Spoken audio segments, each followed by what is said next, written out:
The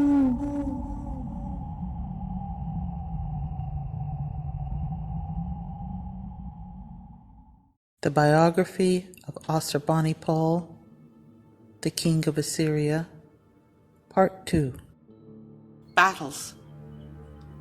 Ashurbanipal utilized large armies as well as mercenaries in his many battles, as well as in his defeat of the Elamites. In his inscriptions, he described his victory at Ulai with the following account. Like the onset of a terrible hurricane, I overwhelmed Elam in its entirety. I cut off the head of the Teoman, their king, the haughty one who plotted evil. Countless of his warriors I slew. Alive with my hands, I seized his fighters. With their corpses, I filled the plain about Susa, as with Baltu and Ashagu. Their blood I let run down the Ulai. Its water I dyed red like wool. In a relief depicting the Assyrians destroying Hamanu in 646 BC, one can see the flames arising from the city as Assyrian soldiers topple it with pickaxes and crowbars and carry off the spoils. It states, Susa, the great holy city, abode of their gods, seat of their mysteries, I conquered according to the word of Ashur and Ishtar. I entered its palaces. I dwelt there in rejoicing. I opened the treasures where silver and gold, goods and wealth were amassed, the treasures of Sumer, Akkad, and Babylon that the ancient kings of Elam had looted and carried away. I destroyed the ziggurat of Susa. I smashed its shining copper horns. Shushinak, god of the oracles who resides in secret places where no man sees his divine nature, along with the gods that surround him, with their jewelry, their wealth, their furniture, with the priests I brought as booty to the land of Ashur. I reduced the temples of Elam to naught, their gods, their goddesses, I scattered to the winds. The secret groves where no outsider had ever penetrated, where no layman had ever trod, my soldiers entered. They saw their mysteries. They destroyed them by fire. The tombs of their ancient and recent kings who had not feared the goddess Ishtar, my lady, and who were the cause of torments to the kings, my fathers, those tombs I devastated, I destroyed, I exposed to the sun, and I carried away their bones toward the land of Ashur. I devastated the provinces of Elam, and on their lands I spread salt. Despite the brutal campaigns, the Elamites endured as a political entity for some time longer. Brutality. Ashurbanipal is recognized as one of the most brutal of the Assyrian kings. He was one of the few rulers to boast of his glory and his gory massacres of rebellious citizens. His extensive destruction of Elam is regarded by some scholars as a genocide. The Assyrians won many battles under Ashurbanipal, campaigning further from the Assyrian heartland than ever before. His extensive sacking of Babylon after defeating Shamash Shum-Ukin weakened the resources of the empire and fanned anti-Assyrian sentiment in southern Mesopotamia, perhaps contributing to the rise of the Neo-Babylonian Empire 5 years after Ashurbanipal's death. It is disputed whether or not Ashurbanipal's policies led to the fall of the Assyrian Empire only 2 decades after his death. In Assyrian royal ideology, the Assyrian king was the divinely appointed mortal representative of Ashur. The king was seen as having the moral, humane, and necessary obligation to extend Assyria, since lands outside Assyria were regarded to be uncivilized and a threat to the cosmic and divine order within the Assyrian Empire. Expansionism was cast as a moral duty, to convert chaos into civilization.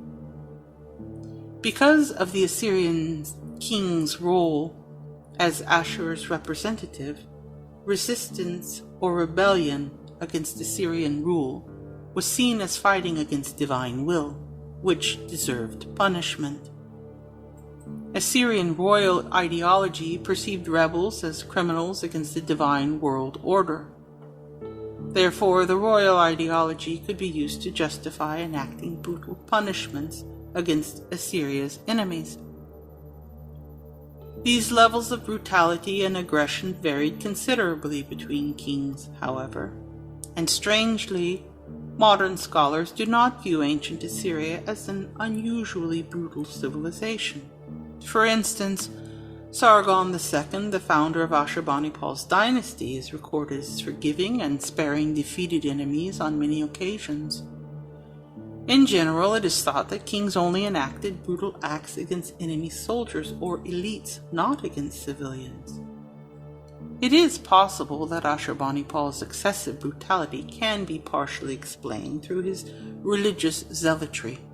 He is known to have rebuilt, repaired, and expanded a majority of the major shrines throughout his empire, and many of the actions he took during his reign were due to augury and reports of unauspicious omens, something he was very interested in. However, when considering the vast majority of Neo-Assyrian reliefs depicting scenes of brutality together, the highest concentration of them are from Ashurbanipal's reign. Reliefs with brutal scenes from Ashurbanipal's time account for 35% of all known such depictions from the Neo-Assyrian period. Ashurbanipal is also the most brutal king in terms of the variety of different scenes depicted. He is one of only 4 Neo-Assyrian kings, alongside Esarhaddon, Tiglath-Pileser III, and Ashur-Nasir-Pal II, who in their inscriptions claim to have killed civilians, and the one with the most varied acts against them, including live flaying, dismemberment, and impalement. There are also several instances where he is recorded to have brought captive enemies to Nineveh to enthusiastically torture and to humiliate.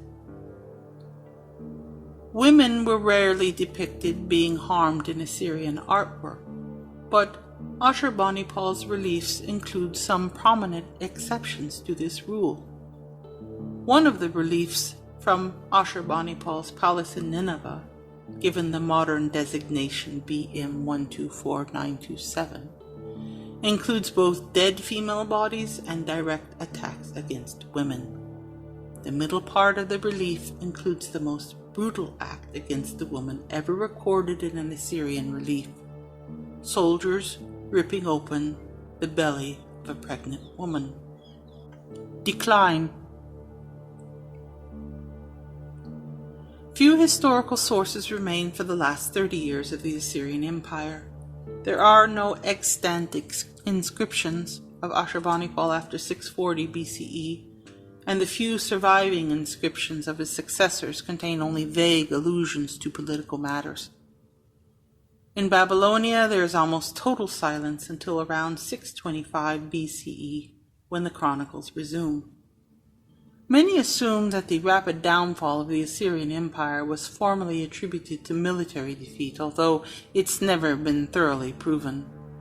More recent work surmises that after 635, a civil war occurred, weakening the empire so that it could no longer stand up against a foreign army. In 612, Kalak and Nineveh succumbed to the superior strength of the allies. The revenge taken on the Assyrians was terrible. 200 years later, Xenophon found the country still sparsely populated. It has been said that the great empires that followed it learned a great deal from the hated Assyrians, both in the arts as well as in the organization of their states. Rebellion and the destruction of Babylon. Shamash Shum Ukin had initially been positively inclined towards his brother, viewing him as his equal. In letters, Shamash Shum Ukin addressed Ashurbanipal simply as my brother, whereas he addressed his own father as the king. Although there are several letters preserved from Shamash Shum Ukin to Ashurbanipal, there are no known replies. By the 650s, Shamash Shum Ukin's opinion of Ashurbanipal had significantly deteriorated, owing to the increasing meddling of Ashurbanipal in Babylonian affairs. Ashurbanipal often delaying sending help when it was needed. A letter written during this time by Zakir, a courtier at Shamash Shum Ukin's court, to Ashurbanipal described how visitors from the sea land had publicly criticized Ashurbanipal in front of Shamash Shum Ukin, using the phrase, "This is not the word of a king." Zakir reported that though Shamash Shum Ukin was angered, he and his governor of Babylon, Ubaru, chose not to take action against those visitors.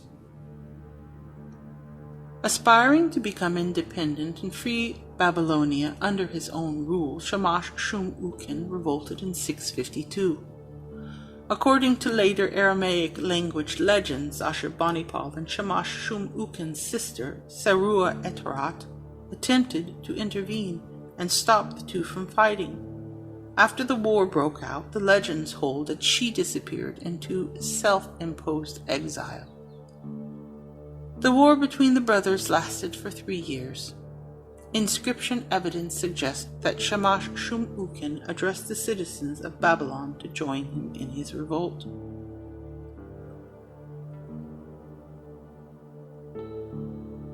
In Ashurbanipal's inscriptions, Shamash Shum Ukin is quoted to have said, "Ashurbanipal will cover with shame the name of the Babylonians," which Ashurbanipal refers to as wind and lies. Soon after Shamash Shum Ukin began his revolt, the rest of southern Mesopotamia rose up against Ashurbanipal alongside him. The beginning of Ashurbanipal's account of the conflict reads as follows.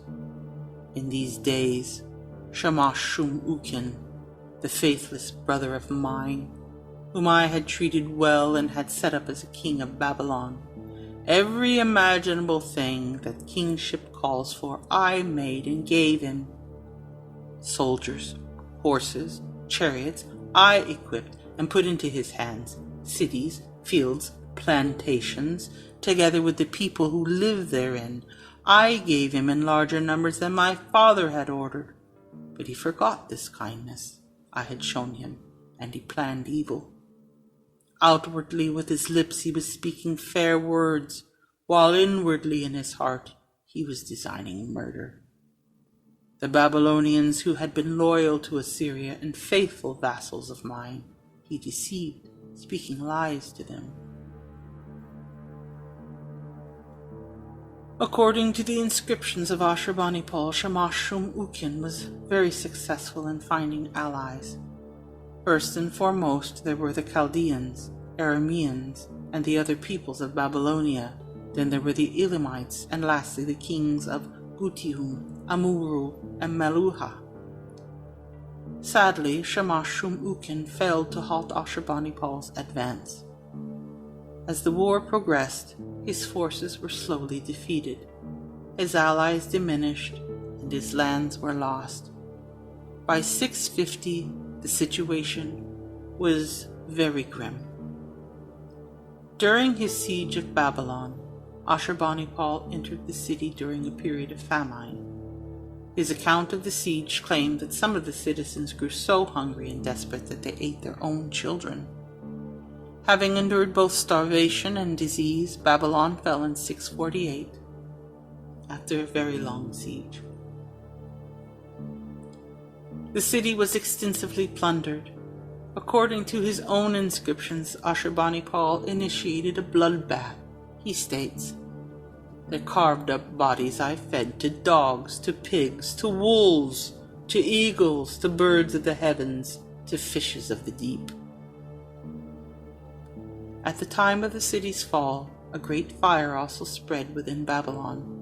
Shamash-shum-ukin is traditionally believed to have committed suicide by stepping into the flames, or by setting himself and his family on fire in his palace. Contemporary texts, however, only say that he met a cruel death, and that the gods consigned him to a fire and destroyed his life. In addition to suicide, through self-immolation or whatever other means, it is possible that he was executed, or that he died accidentally, or he was killed in some other way. It is possible to assume that if Shamash-shum-ukin had been executed, the Assyrian scribes would choose to leave this fact out of historical records, since fratricide, the killing of a brother, was illegal and constituted a murder of a member of the Assyrian royal family. After Shamash-shum-ukin's defeat, Ashurbanipal appointed a new vassal king of Babylon, Kandalanu, of whom there is little known. The defeat and death of a member of the Assyrian royal family was Ashurbanipal's most problematic victory. The civil war had significant and broad-ranging consequences impacting Assyrian dominion. Though Babylonia slowly recovered after the war exhausted economic resources and decreased power and authority of the Assyrian Empire. Signs of decline had already been visible before the Civil War, but its conclusion is regarded as marking the end of the height of Assyrian authority. Ashurbanipal's sack of Babylon, the second extensive sack of the city in 30 years, also fanned anti-Assyrian sentiment in southern Babylonia. The end of Ashurbanipal's reign and the beginning of the reign of his son, his successor, Ashur-etil-ilani, is shrouded in mystery due to a lack of available sources. In one of his final known inscriptions, Ashurbanipal, faced with his own mortality due to illness, lamented the state of his empire. The inscription reads, "I cannot do away with the strife in my country and the dissensions in my family. Disturbing scandals oppress me always. Illness of mind and flesh bow me down. With cries of woe I bring my days to an end. On the day of the city god, the day of the festival, I am wretched. Death is seizing hold upon me and bears me down." The final contemporary evidence for Ashurbanipal being alive and reigning as king is a contract from Nippur made in 631. Inscriptions by Ashur-etil-ilani suggest that his father died a natural death, but do not go into any greater detail. Though his final year is often erroneously given as 627 or even 626, this follows an estimate from an inscription written nearly a century later at Haran by Adad-gupi, the mother of Neo-Babylonian king Nabonidus. Conclusions. Upona cuneiform tablet from the Library of Ashurbanipal has written upon it, "I, Ashurbanipal, King of the universe, on whom the gods have bestowed intelligence, who has acquired penetrating acumen for the most recondite details of scholarly erudition, none of my predecessors having any comprehension of such matters, I have placed these tablets for the future in the library at Nineveh, for my life and for the well-being of my soul, to sustain the foundations of my royal name." Ashurbanipal was always happy to portray himself as powerful in both body and mind. Artistic representations show him as carrying both weapons and a stylus. His own inscriptions make him out to be unlike any king before him, and that he was exceptionally well versed in literature, writing, mathematics, and scholarship. He was passionately interested in the ancient literary culture of Mesopotamia. By his early youth, he was well read in complex texts, both in Akkadian and Sumerian. After he became king, he channeled massive resources to create the world's first universal library in Nineveh. The resulting Library of Ashurbanipal is regarded to have been by far the most extensive library in ancient Assyria, and the first systematically organized library in the world. This feat was not surpassed in size until the creation of the Library of Alexandria, much later. The library was assembled by Ashurbanipal's command, with scribes being sent out throughout the empire to collect and copy texts of every type and genre from the libraries of the temples. Most of the collected texts were observations of events and omens. Other texts detailed the behavior of certain men and of animals. Still other texts classified the movement of celestial objects and of similar things. The library also contained dictionaries for Sumerian, Akkadian, and other languages, and many religious texts such as rituals, fables, prayers, and incantations. There were many tablets from Babylonia, both donated and taken as war booty. Ashurbanipal himself considered the library to be the signature accomplishment of his reign, and in his inscriptions he expounded upon his own intelligence and the library's construction. The library was long remembered in Mesopotamia. As late as in the 1st century AD, scribes in Babylonia still referred to the long-lost library in some of their texts and letters.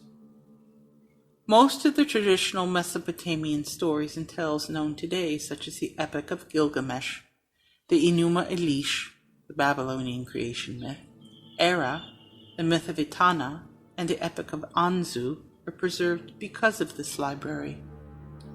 Its archives covered the entire spectrum of Ashurbanipal's interests and also included folk tales such as the Poor Man of Nippur, as well as handbooks and scientific texts.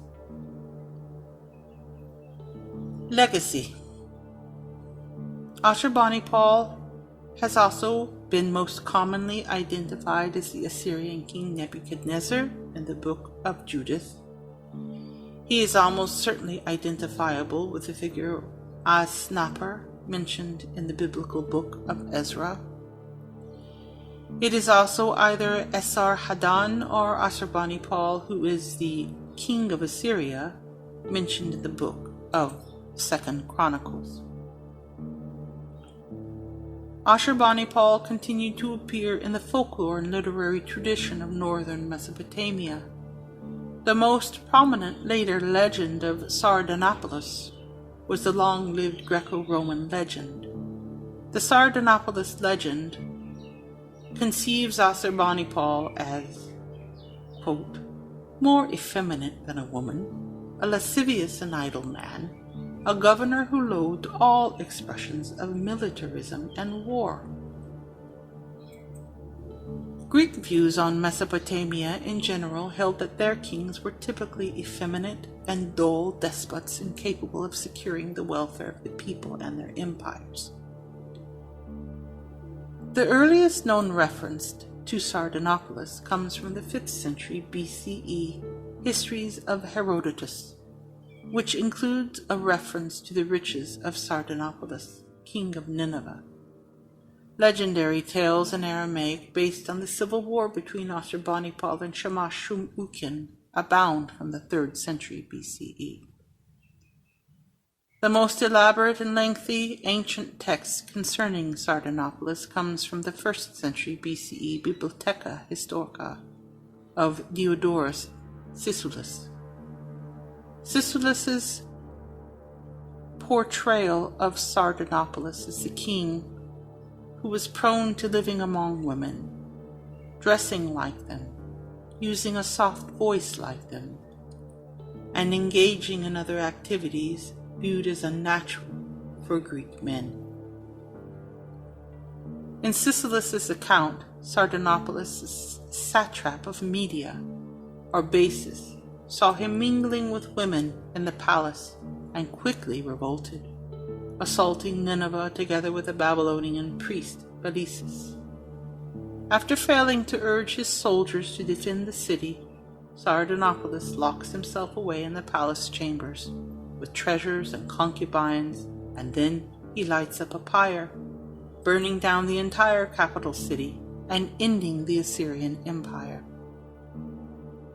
It is clear to see that these versions are gleaned and fused together based not only upon Ashurbanipal but also on Shamash Shum Uken. These were utilized as negative moral tales used to debase historical figures for whatever unknown reasons and purposes. Many fanciful tales of Ashurbanipal were preserved in the cultural memory of the Near East for centuries after the decline of the Assyrian power in the region. They were handed down, told and retold, time and time again, throughout history.